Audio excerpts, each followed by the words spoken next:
શિક્ષક અને વિદ્યાર્થીના સંબંધને લાંછન લગાવનારી વધુ એક ઘટના સામે આવી છે। સુરતના વરાછા વિસ્તારમાં આવેલી પીપી સવાણી શાળામાં વિદ્યાર્થીનીઓને શિક્ષક પર છેડતીનો આરોપ લગાવ્યો છે। ધોરણ 3માં અભ્યાસ કરતી વિદ્યાર્થીનીની ફરિયાદના આધારે મોટી સંખ્યામાં વાલીઓ શાળાએ પહોંચી ગયા હતા અને ત્યાં હંગામો મચાવ્યા બાદ તેની ધોલાઈ પણ કરી હતી।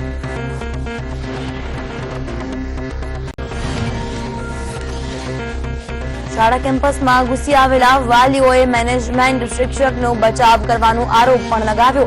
3 બાળકીઓએ આ નરાધમ શિક્ષક સામે આરોપ લગાવ્યા છે, જેના પગલે થોડા દિવસ પહેલા પણ શાળામાં વાલીઓ દ્વારા રજૂઆત કરવામાં આવી હતી, પરંતુ શાળા મેનેજમેન્ટ દ્વારા કોઈપણ પ્રકારના પગલાં ન ભરાતા વધુ બાળકો આ નરાધમ શિક્ષકના સકંજામાં આવ્યું હોવાનો લોકોનો આક્ષેપ છે। 3 બાળાઓ ભોગ બનેલી છે, એમાંથી એક બીજા બાળાને ત્યાં ગયા તેને જણાવેલું કે આવું થયેલું છે અને 2 દિવસ પહેલા પીપી સવાણીમાં સ્કૂલમાં જઈને એક વાલી આવું મેનેજમેન્ટને હાજર જ્યાં હતા તેને, પણ તેણે કોઈ મામલો ધ્યાન ઉપર લીધેલો નહીં અને ગંભીરતા નહીં દાખવેલી, એટલે પાછું ચાલુ થયેલું। એટલા માટે અમે સ્કૂલે આજે સવારે જઈને ત્યાં હાજર શિક્ષકને પૂછપરછ કરી કે આવું થયેલું છે। અત્યારે હાલમાં ત્યાંથી હાજર કાર્યવાહી મુકેશભાઈને અમે સ્ટાફ સ્ટોરરૂમની અને ત્યાં આજુબાજુ બાળકો જોઈ લેતા તે રડવા લાગેલી અને તેથી અમે હાજર પીપી સવાણી સ્કૂલમાંથી 100 નંબર ફોન કરીને અમે પોલીસની મદદ લીધેલી। અમદાવાદ શહેરમાં ફરી એકવાર નવજાત તરછોડાયેલી સ્થિતિમાં મળી આવ્યું છે। કાગડાપીઠ વિસ્તારમાં એક બાળકીનો મૃતદેહ મળી આવતા પોલીસે તપાસ હાથ ધરી છે। આમ માત્ર એક અઠવાડિયાના સમયમાં 3 બાળક અને 1 ભ્રૂણ મળી આવ્યા છે, ત્યારે ફરી એક વખત મરી પરવારેલી મમતા પર સવાલ ઉભા થઈ રહ્યા છે।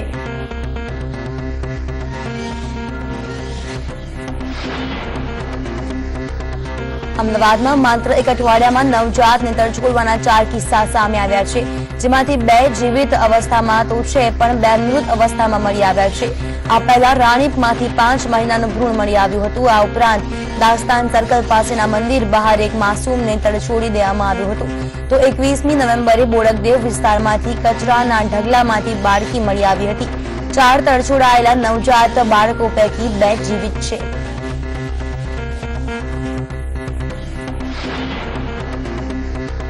વડોદરાની એસએસજી હોસ્પિટલ ફરી એકવાર વિવાદમાં સપડાઈ છે। આ વખતે સુવિધાના અભાવે કે પછી તબીબની બેદરકારીના કારણે વિવાદ નથી ઉભો થયો, પરંતુ આ વખતે આરોપ મુકાયો છે બાળકોની અદલાબદલીનો। બાળકના પરિવારનો આરોપ છે કે હોસ્પિટલમાં 23 નવેમ્બરે નવજાત શિશુનો જન્મ થયો હતો। જન્મ સમયે પરિવારના ઘેર બાળક આવ્યાનું તબીબોએ જણાવ્યું અને આજે જ્યારે નવજાત શિશુ અપાયું ત્યારે જણાવ્યું કે તે બાળકી છે। હોસ્પિટલે બાળકને બદલી નાખ્યું છે અને બાળક બદલવાનું મોટું કૌભાંડ ચાલી રહ્યું છે, આમ કહી આ પરિવારે બાળકીનો સ્વીકાર કરવાનો ઇનકાર કરી હોસ્પિટલમાં હોબાળો મચાવ્યો છે। જ્યારે બીજી તરફ હોસ્પિટલ સત્તાધીશો બાળકના પરિવારજનોના આરોપોને ફગાવી રહ્યા છે।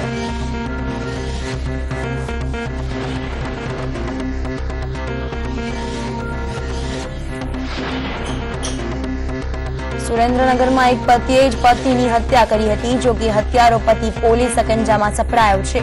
છેલ્લા 15 દિવસથી પતિ અને પત્નીમાં મિલકતના મામલે ઝઘડો ચાલતો હતો। મૃતક રાધિકા ચૌહાણનો મૃતદેહ ચોટીલા હાઈવેની એક હોટેલ નજીકથી મળી આવ્યો હતો। રાધિકાનો પતિ હત્યા કરીને ફરાર થઈ ગયો હતો।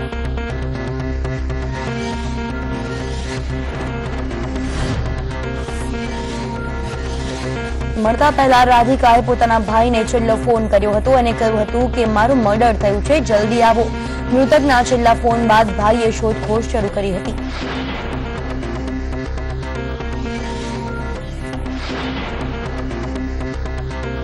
રાજ્યના ઔદ્યોગિક એકમના હબ તરીકે પ્રખ્યાત અંકલેશ્વર માટે આજે કેન્દ્ર સરકાર દ્વારા એક મોટી અને મહત્વની જાહેરાત કરવામાં આવી। કેન્દ્રીય વન અને પર્યાવરણ મંત્રી અનિલ દવે જણાવ્યું કે અંકલેશ્વરને ક્રિટિકલ ઝોનમાંથી બહાર કાઢવામાં આવ્યું છે। પ્રદૂષણના કારણે છેલ્લા 5 વર્ષથી ક્રિટિકલ ઝોનમાં હતું, જેથી સ્થાનિક ઉદ્યોગોનો વિકાસ અટકી ગયો હતો અને મૂડીરોકાણમાં પણ બ્રેક લાગી ગઈ હતી।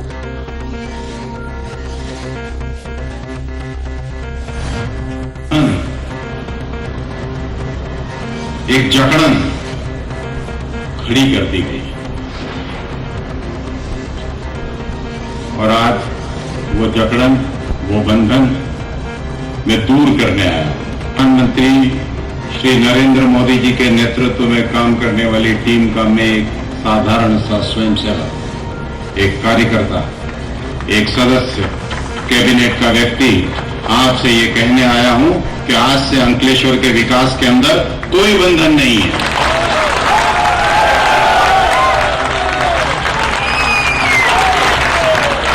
आप लोग નોટબંધીનો આજે 18મો દિવસ છે। રાજ્યના 5 મેટ્રો શહેર સુરત, અમદાવાદ, રાજકોટ, વડોદરા, પોરબંદરમાં લોકો આજે બેંક બંધ હોવાથી એટીએમની બહાર કતારમાં ઉભા છે। બેંકોમાં આજે રજા હોવાથી એટીએમની બહાર પૈસા નીકાળવા લાંબી લાંબી લાઈનો જોવા મળી રહી છે। બેંકો બંધ હોવાથી લોકોએ થોડી ઘણી હાલાકીનો પણ સામનો કરવો પડી રહ્યો છે।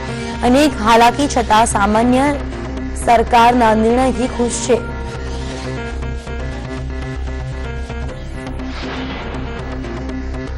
રાજ્યની બેંકો આજે અને આવતીકાલે રવિવારે 2 સતત દિવસ બંધ રહેવાની છે। ત્યારે આજે વહેલી સવારથી જ એટીએમની બહાર લોકોની લાંબી કતારો જોવા મળી રહી છે। ઘણી જગ્યાએ એટીએમ બંધ છે તો લોકો વિલા મોઢે પરત ફરી રહ્યા છે। એટીએમમાં રકમ ખૂટી પડતા લોકોને હાલાકી પડી રહી છે।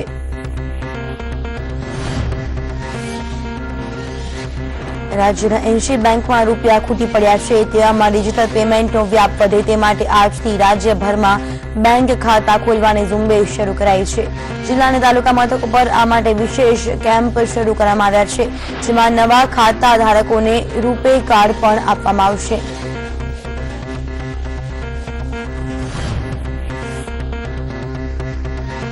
बिग बजारमांथी लोको रूपिया 2000 ની રોકડ ઉપાડી રહ્યા છે। તેવી જ સુવિધા હવે દેશના વી-માર્ટના સ્ટોરમાં ઊભી કરવામાં આવી છે। 116 શહેરોમાં 136 જેટલા વી-માર્ટના સ્ટોર છે, જેમાં આજથી ગ્રાહકો રૂપિયા 2000 ની રોકડ ઉપાડી શકશે।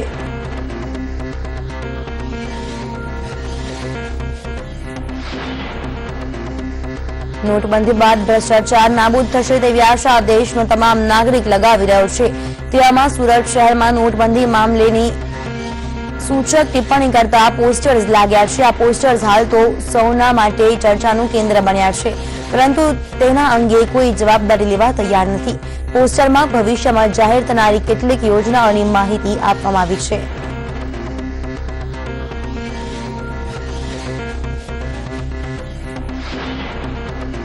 नोटबंधी मामले विपक्ष केंद्र सरकार ने घेरवानी एक पण तक छोड़वा मांगतुं न होय तेवुं लागी रह्युं छे।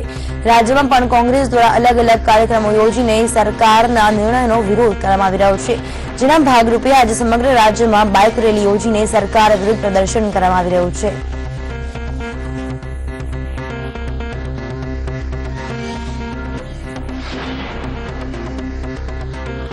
नोटबंधीना विरोधमां जूनागढ़मां कोंग्रेस नेताओए बाइक रेली द्वारा विरोध कर्यो हतो अने कलेक्टरने आवेदनपत्र आप्युं हतुं। 500 અને 1000 ની નોટ બંધ થવાના કારણે દેશમાં જનતાને મુશ્કેલી પડી રહી હોવાનો કોંગ્રેસે આક્ષેપ કર્યો છે। વડાપ્રધાન પોતે દેશ સમક્ષ દરરોજ નવી નીતિ કરે છે। દેશનો દરેક નાગરિક અત્યારે મૂંઝવણમાં છે। દેશમાં આર્થિક કટોકટીનો માહોલ સર્જાણો છે। વડાપ્રધાન શ્રી પાર્લામેન્ટમાં જતા નથી, વિપક્ષની વાત સાંભળતા નથી। સામાન્ય કુટુંબ હોય, સંયુક્ત કુટુંબ, એનો ઘર ખર્ચ પણ એક દિવસનો 2000 રૂપિયામાં ન થાય। टाटा जेवा आंतरराष्ट्रीय उद्योगपति जे जेफ फैना छे एमणे पण कीधुं के देशमां अत्यारे अफरातफरीनो ने आर्थिक कटोकटीनो माहोल देखाय छे। तो आ तरफ राजकोटमां पण शहर कोंग्रेस द्वारा विशाळ रेली योजीने नोटबंधीना निर्णयनो विरोध करवामां આવ્યો। शहरना श्रमजीवी विस्तारथी નીકળેલી રેલી સમગ્ર શહેરમાં ફરી, જેમાં મોટી સંખ્યામાં કોંગ્રેસી કાર્યકરો હાજર રહ્યા।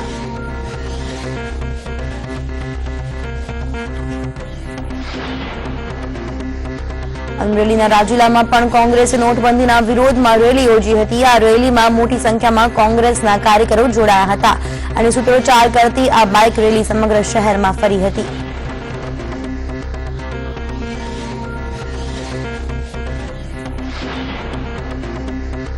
પાટણના રાધનપુરમાં પણ કોંગ્રેસે બાઇક રેલી યોજી હતી, જેમાં મોટી સંખ્યામાં કાર્યકરો ઉપસ્થિત રહ્યા હતા।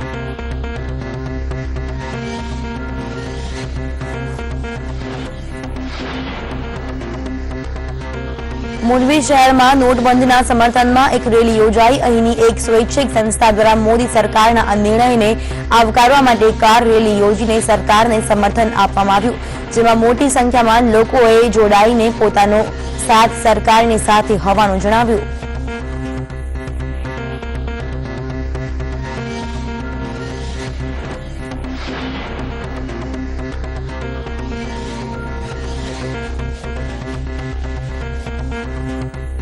પીએમ મોદીની લોકપ્રિયતા દિન પ્રતિદિન વધી રહી છે, જેમાંથી કોંગ્રેસ પણ બાકાત રહ્યું નથી. આવા સમયે કોંગ્રેસની નગર સેવિકા કૃતિકા વૈદને પીએમ મોદીના વખાણ કરતા ભારે પડ્યા છે. કૃતિકાને પક્ષમાંથી સસ્પેન્ડ કરી દેવામાં આવી છે. તેઓને નવસારી નગરપાલિકાના વોર્ડ નંબર 11ની નગર સેવિકા છે.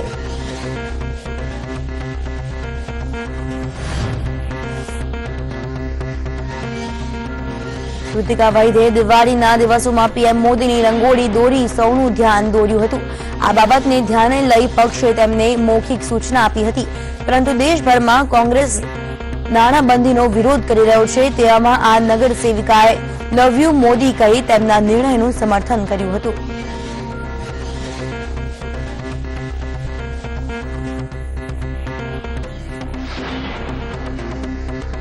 લૂંટારવો જાણે બેફામ બન્યા હોય તે રીતે નાની મોટી કોઈપણ પેઢી પર લૂંટને અંજામ આપી રહ્યા છે. અમદાવાદના નવરંગપુરા મીઠાખડી વિસ્તારમાં આવેલી SIS ક્રોસિંગર કંપનીમાં પણ 14 કિલો સોનાની સનસનીખેજ લૂંટ થઈ છે. મોડી રાત્રે 2 શખ્સોએ સિક્યોરિટી ગાર્ડને માર મારીને આ લૂંટ ચલાવી હોવાની ફરિયાદ નોંધાઈ છે. આ ઘટનાની જાણ થતાં જ ડીસીપી અને SP સહિતનો કાફલો ઘટના સ્થળે દોડી આવ્યો હતો. સતપાલ સિંહની સામે જે બીજો સિક્યુરિટી હતો એ પોતે નશામાં હતો, અને જે SIS કંપનીની જે ગાડી જે કમ્પાઉન્ડમાં પડે છે એમાં એ પોતે સૂઈ રહે. એની સામે જો એક તો પોતે નશો કરેલો છે તો એનો પણ કેસ કરવામાં આવેલ છે, અને આ બાબતમાં લૂંટમાં તેનો પોતાનો કોઈ રોલ છે કે કેમ એ બાબતે પણ પૂરેપૂરી ઇન્ટ્રોગેશન કરી એની તપાસ કરવા. અત્યારે ક્રાઇમ બ્રાન્ચ અને બીજા પોલીસના માણસો અને બીજા પોલીસ સ્ટેશનના માણસો પણ તપાસમાં મદદમાં છે, અને તમામ આ બંને જે ચોરી લૂંટ કરવા આવેલા એના ફૂટેજ મેળવી અને એ કઈ તરફ ભાગેલ છે એના પણ એ દિશા તરફ પણ ફૂટેજ ભેગા કરી અને તપાસ. सर एक्चुअली लूट का कितने बजे का टाइम नहीं, वो कॉटेज के ऊपर से मैसेज मिलने पे मुझे पता चला कि 3:36 का कुछ बना हुआ है, लेकिन मैं सुबह मॉर्निंग में ड्यूटी ज्वाइन किया ना, तो मैं आया तब मैंने सारी कार्रवाई देखने के बाद पुलिस को इन्फॉर्म किया है. और गनमैन बेहालत में था तो उसको चाय वाय पिला के फिर दवा खाने भेजा, 108 बुला के पुलिस को बताया कि हमारी कंपनी में ऐसा बनाव बना. हमारे मैनेजमेंट स्टाफ को बताया, तब पता चला. एक्चुअली मैं नाइट में ड्यूटी पे दूसरे लोग थे, उसमें एक घायल हो गया, एक सुरक्षित था.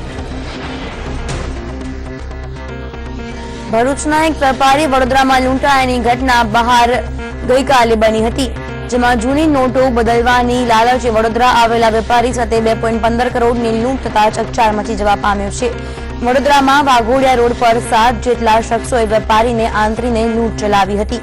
વેપારીએ પોલીસ ફરિયાદ નોંધાવતા પોલીસે ગંભીરતાથી તપાસ હાથ ધરી છે.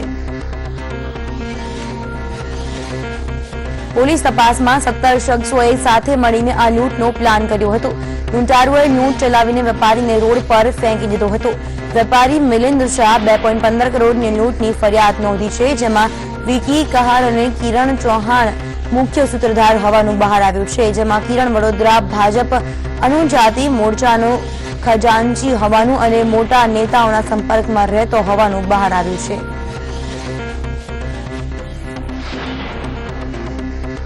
આઠ નવેમ્બરે સરકાર દ્વારા અચાનક 1500ની નોટો બંધ થઈ જતા બેઈમાન લોકોએ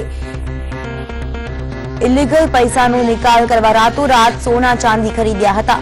નોટબંધીની જાહેરાત બાદ જ્વેલર્સની દુકાનો પર સોનું ખરીદવાની લાઈનો લાગી હતી અને સોના ચાંદીનું ધૂમ વેચાણ થયું હતું. સુરત શહેરમાં આવકવેરા વિભાગના મતે 1000 કરોડનું સોનું વેચાયું હતું, છતાં શહેરના જ્વેલર્સ દ્વારા આવકવેરા વિભાગને આશ્ચર્યજનક જવાબ મળ્યો છે.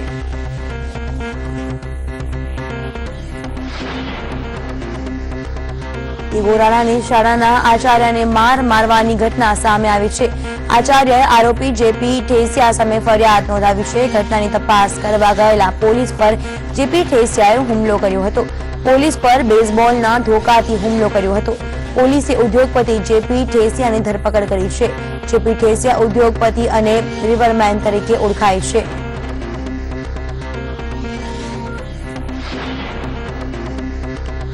રાજકોટમાં ડિસ્ટ્રિક્ટ કોઓપરેટિવ બેંકના હોદ્દેદારોની બેઠક મળી હતી. આ બેઠકમાં બેંકના ડિરેક્ટરો, અધિકારીઓ ઉપરાંત મંડળીના પ્રમુખો અને મંત્રીઓ સહિત અનેક લોકો હાજર રહ્યા હતા. બેઠકમાં ઉપસ્થિત વિઠ્ઠલ રાદડિયાએ જણાવ્યું હતું કે રવિ પાક માટે ખેડૂતોને નાણાં ચૂકવાશે. ખેડૂતોને રવિ પાક માટે વધુ 1 લાખ રૂપિયા મળી રહેશે. નાબાર્ડ દ્વારા 550 કરોડ રૂપિયાની લોન મંજૂર કરવામાં આવી છે, જે અંતર્ગત ખેડૂતોને 2000ના સરળ હપ્તે રૂપિયા મળી રહેશે.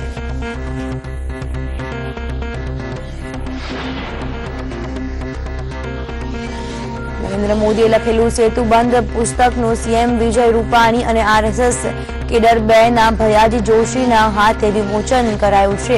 વિમોચન દરમિયાન પીએમ મોદીની યાદોને તાજી કરી હતી. આ પ્રસંગે આવેલા ગુજરાતના મુખ્યપ્રધાન વિજય રૂપાણી સાગરને ગાગરમાં બદલવાની યોજના વિશે પણ વાત કરી હતી. જોકે પુસ્તકના વિમોચનમાં આવેલા મુખ્યપ્રધાને કોંગ્રેસ બંધને વખોડી કાઢ્યો હતો.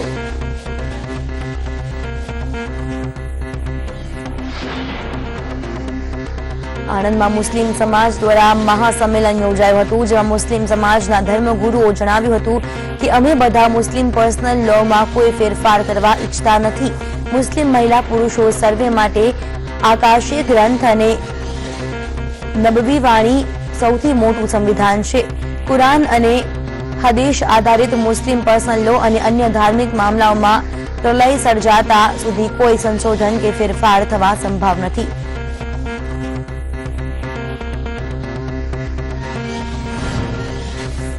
પંચમહાલ યાત્રાધામ પાવાગઢમાં અંધશ્રદ્ધાનો વધુ એક કિસ્સો સામે આવ્યો છે.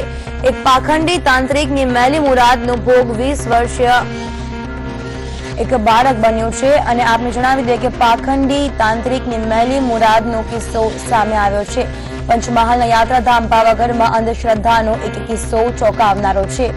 યુવતીને આ પાખંડીનો ભોગ બનવાનો વારો આવ્યો છે. દાહોદના ફતેપુરામાં રહેતા આ પરિવારની 20 વર્ષીય પરિણીત યુવતી બીમારીની શિકાર હતી.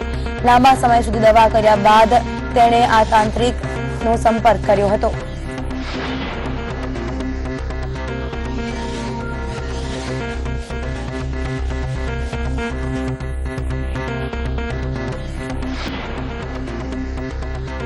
ગુજરાત હાઈકોર્ટમાં પડતર કેસની વાત કરીએ તો 56,700 દીવાની કેસ અને 30,372 ફોજદારી કેસ પડતર છે. ગુજરાત હાઈકોર્ટમાં 52 જજનું મહેકમ છે. હાલમાં 52 જજની સામે 31 જજ છે. મહેકમ કરતા 21 જજની જગ્યા ખાલી છે. ત્યારે દેશની તમામ હાઈકોર્ટમાં કુલ 428 જગ્યા ખાલી છે.